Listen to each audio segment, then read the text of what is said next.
this is our second day of the hunt. Yesterday, me and Andrew found on top of this big ridge a bunch of bucks on. We found a couple different fresh whipworms and like 3 or 4 fresh scrapes that had just been worked. While the deer that we saw and got busted by a few were all coming off these secondary points going up in elevation.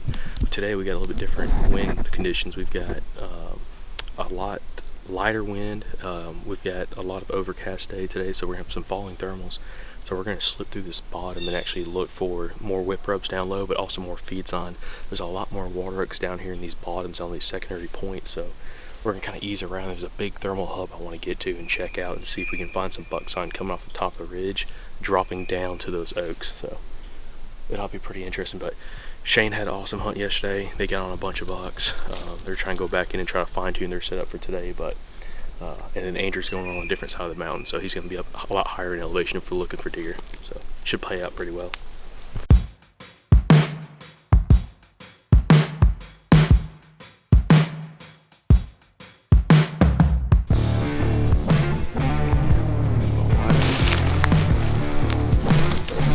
Deer feeding right here.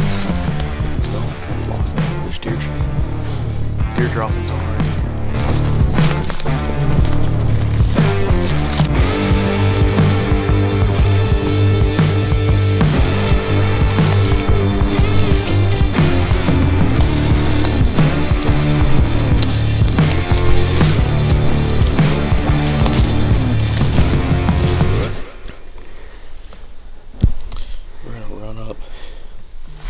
Kind of zigzag through this hub and see if we can cut any buck sign feeds on before cutting across this point and checking out this hub right here. Yeah, all the buck signs up here up on top, so it ought to pay out pretty good. Let's see. All right, let's check this out. I think we got a whipper.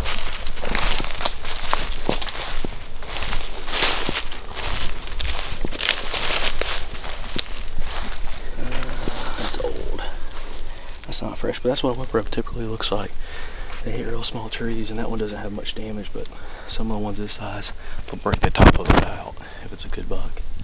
So it's pretty freaking open in here, as y'all can tell, but I know it gets thicker on top of the ridges, so this is all definitely like nighttime feeding sign down in here. But I think if we get closer to the big mountain in these hubs, we'll find a better cover, and also a little more steep, rugged stuff these bucks will bed in.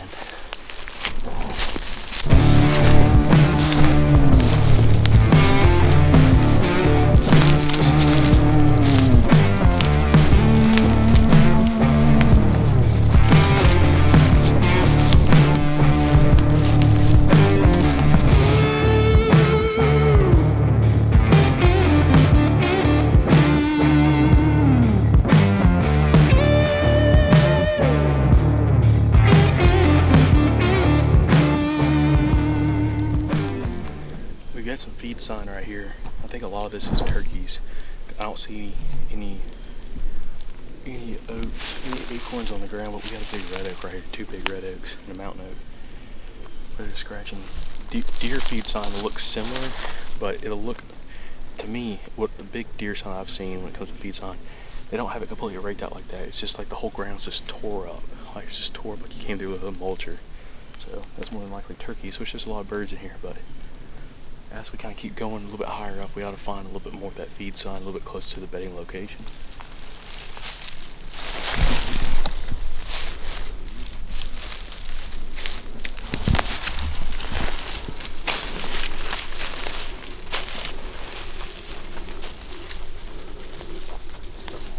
Up against the mountain. Secondary point's extremely thick compared to what we've been coming through.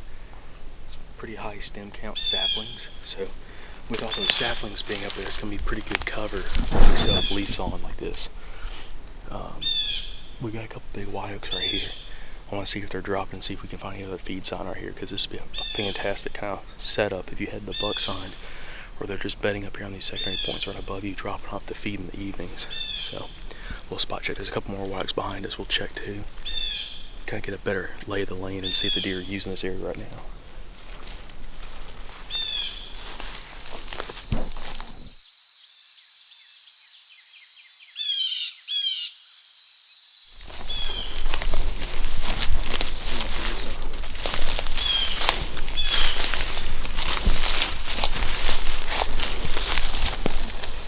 That's a hickory branch that's been stripped of all the nuts. Oh. That's from a bear breaking it. Yeah. I only see one. That's the tree right there it came out of. It's been on the ground for a little bit. See how dark the leaves are? If they were like bright green, it would have been a lot more fresh. But it's from a bear going up climbing trees and ripping branches out, stripping them from the nuts.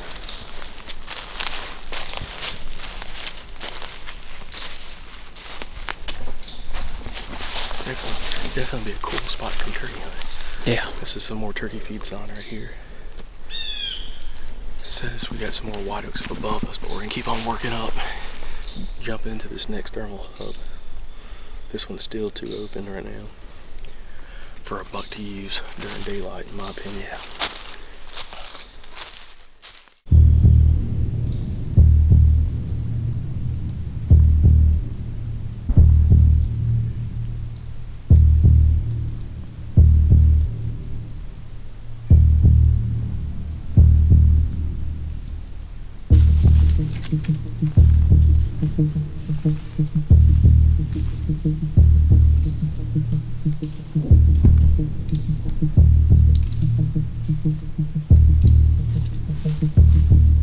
Yeah.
systems together, and it's just right there. I'm hoping, based off the cover, I'm suspecting a lot of the deer bed up higher in elevation because all of the stuff lower down is just not thick enough. And when we were coming around this last little ridge system to this other thermal hub, we heard something on the ridge above us walking around. At first it sounded like turkey scratching, but then when it was walking you could tell it didn't sound like a turkey. So I don't know, could have been a deer, could have been a bear, not sure. There was some feed sign down the bottom, but nothing crazy. There's some white oaks, but they're not really dropping yet. It just seems like the deer are really feeding on the mountain oaks out here. But this spot, what I'm hoping for, when we get over here, we can find some more mountain oaks that are dropping, that the deer are targeting when they're coming off this big ridge system. Because this would set up, I mean, just perfect for an afternoon sit. Falling thermals, coming from the bottom, slip all the way up to this ridge, and get set up where they're coming off the top with that falling thermal. So we'll see if the sign tells us that. It might not. I mean, I walked all the way in here for nothing, but at least we're going to figure it out very, very quickly.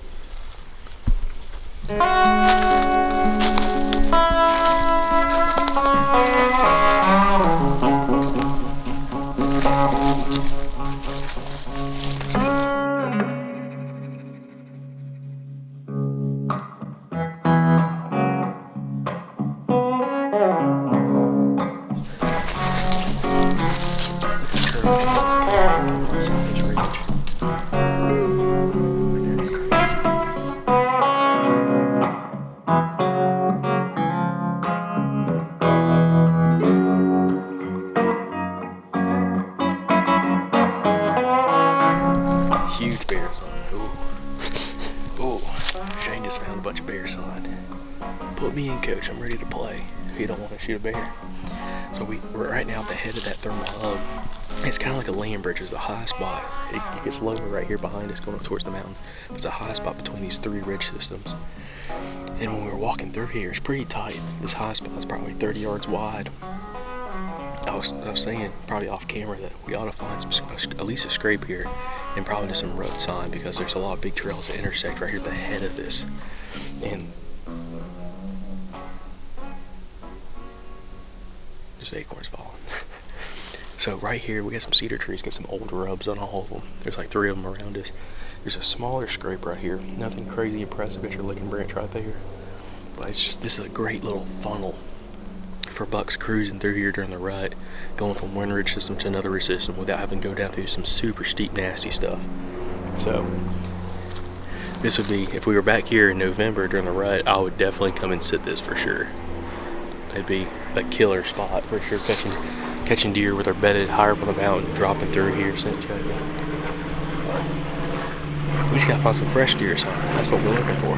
There's some mountain oaks dropping right here, but there's no feed sign on them, no whip rubs, nothing overly fresh. So, and one thing we've learned out here is like these deer, there's a lot of deer out here, but they're in pockets. Like there's probably a few deer in this area. Like I've been seeing some tracks and some droppings, but nothing crazy hot.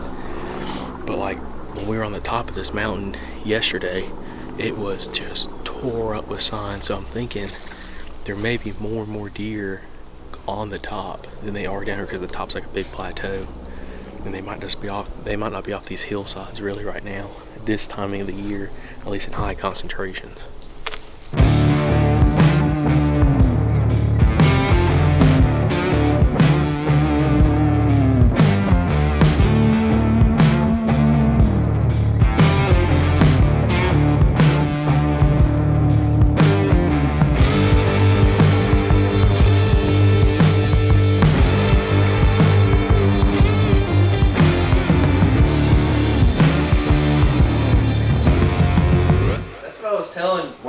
Before this hunt, I was like, look, man, Jacob's a big old boy, but he'll eat a hill, man. Like he will walk you into the dirt. He took Nate on a death march. Yeah, I don't have no invite for Nate, but like, dude, me and Nate went in a spot that sucked, man. Had to come right up a freaking face on one of those little mountains, and oh my god, that last couple 100 feet, 150 feet going up was just straight mountain road. It was steep as crap. It was like on the sloping with shading on Onyx. It was like bright dark red on like each side of this little point, and it was like a lighter red going down. And dude, we walked up that, crawling through this mountain, Laurel, got to the top, and dude, I was like, I need 5 minutes. I gotta catch my breath. And Nate came up, and Nate had his, so Nate's actually hunting out of his turkey vest, which is pretty slick. So he's got all the stuff in there, and we didn't realize till we get back. Dude, he had like, because we didn't have like our gear with us, we just had our bow because we were just kind of scouting. Dude, he was carrying like extra cam buckles and stuff. And like, he had all this extra weight in his vest that he didn't realize he had.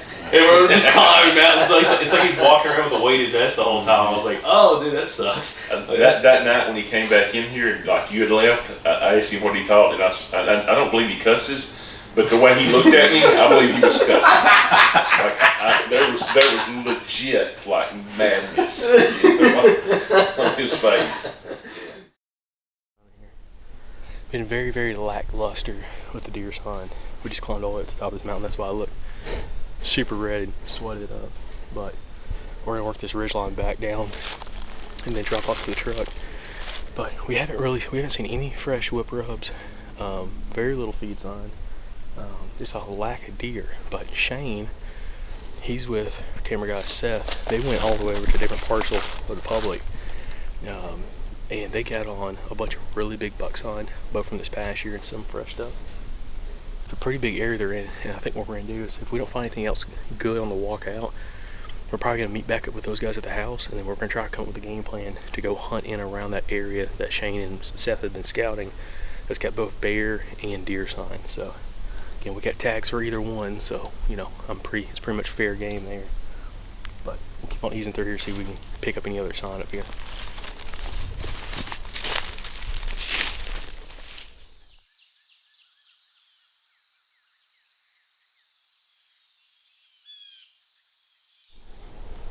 So this this is a really good example of the cover difference between a north-facing slope and a south-facing slope. South-facing slope is going to have a lot more sunlight, and typically you're going to have a lot thicker conditions on a south-facing slope. North-facing slope getting a lot less sunlight, typically is going to have a lot less understory and going to be a lot more open. On this hunt, because of the temperature, it's been getting up in the 70s, which is pretty cool for this time of year, but we've still been looking at north-facing slopes for like having cooler temperatures. But I think what we're finding out is a lot of these south-facing slopes, because the understory cover, it still allows for a lot of shade, which keeps the temperature a little bit lower for them as well. But there's a lot better food source, it looks like, on this side, both browse on the south-facing slope along with the oaks dropping. But this is a really interesting factor when you're looking at it. This really plays a big factor later in the season, like during the rut when leaves come off. Your south-facing slope is going to be a lot thicker than your north-facing slope is going to be. And I think we hear a deer right below us on the south-facing slope. So there's a really good note, something to really pay attention to, especially later in the season, to focus on your south-facing slopes for thicker cover.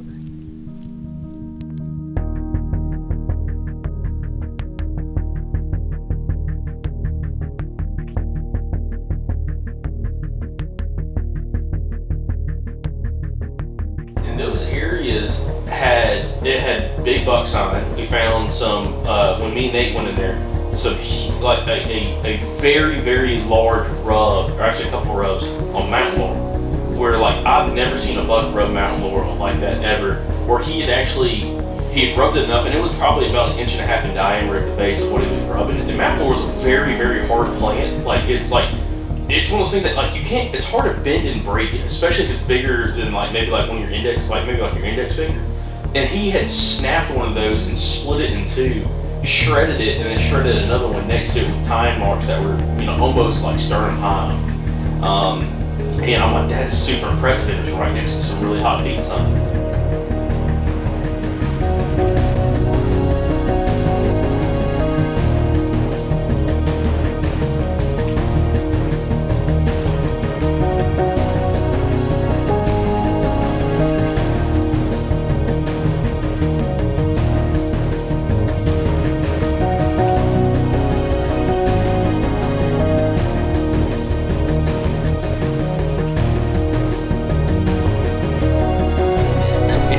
But it's right, yeah. So it's hard to break that thing. Like mountain laurel, it takes a lot of effort to break it. So I mean, this is a buck that's got like pretty freaking high testosterone. Yeah.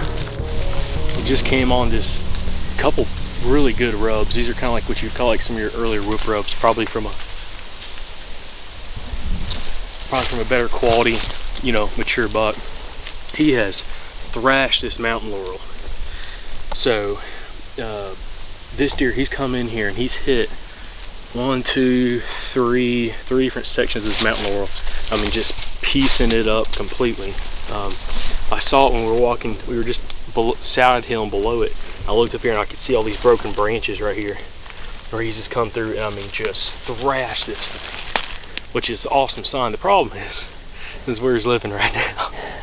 Because if he's living up here, this is a very hard place to hunt. He's at least where he's leaving this sign, in this mountain laurel little pocket. He's got oaks all around him, mountain oaks that are dropping. There's no white oaks this high up in elevation that we found. But this would be a very tough buck to hunt. We're gonna drop a pin on this and maybe kind of look around here and try to see if we can find some feed sign. But I mean, he's done a lot of damage on these trees, which is exciting to find. It's not like some little dinky whip rub that's on something the size of your pinky. He's rubbing some pretty good sized mountain laurel and doing some damage to it and breaking a lot of branches. I mean, all these green branches right here, he broke all these off. So that's pretty freaking awesome to see. Wasn't necessarily expecting to find that, but that's awesome to see. So let's see if we can find some other sign around here and kind of give us an idea of how this buck's using this general area. Because the thing about this is kind of where I would expect to find a mature buck. There's very few deer up here, like very few deer, very little sign. There's some old tracks up here, old rubs. More of it's kind of during the rut, I think. But right now, there's just not a lot of deer up here. But if you found one of these bigger, older, mature, kind of like a hermit buck, kind of higher in elevation, he's away from all the other deer, this is probably where you'd find him at. And based off this sign, I would say we probably have one of those bucks on our hands right here. So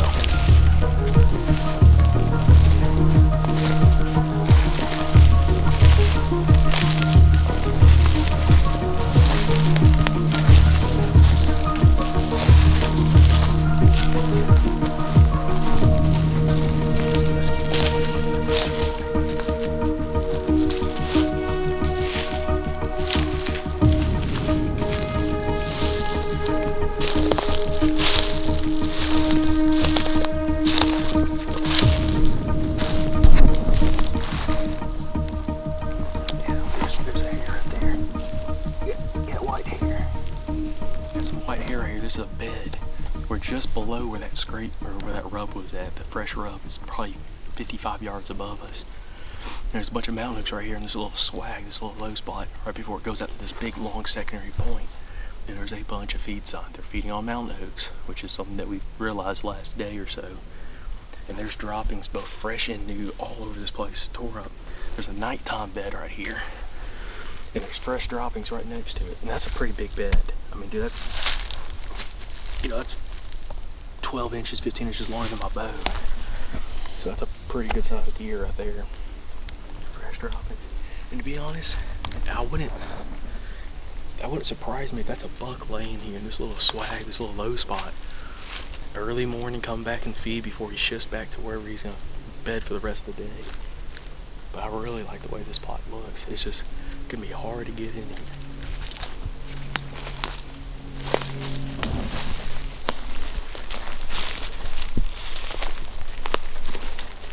So we just made a little loop right here where all that feed sign's at, because I wanted to check and see on this next secondary point that comes out if there's any other feed sign on it, and there's very little. There's some older droppings, but nothing like what's on that little saddle right there, right below where that big buck sign was at, and that rub. So what I'm suspecting is there's probably some bucks or some deer bedding on the other side of this ridge line. It's pretty steep on the other side. It's got a lot of mountain laurel, and I expect them probably bed on that north facing slope. And then also some on the other side of this secondary point right here next to us. And they're coming out and they're just kind of congregating right here at the head of this drainage, right up here behind us. And it would set up really good for access if we can come in and slip right up this bottom on an afternoon slip and climb one of these trees where we can kind of shoot up towards that saddle. And when the thermals start dropping and the wind dies down like it's supposed to do tomorrow afternoon, everything's gonna get sucked straight down this holler and nothing should smell us as long as nothing gets down the bottom, which the bottom's really open. The secondary ridge point we're on is a little bit thicker. It's got a little bit more sparkleberry, which is all this green shrub growing all over this ridge line, and it's got a little bit more sub canopy, so it's a little more shaded on this side than the main ridge is.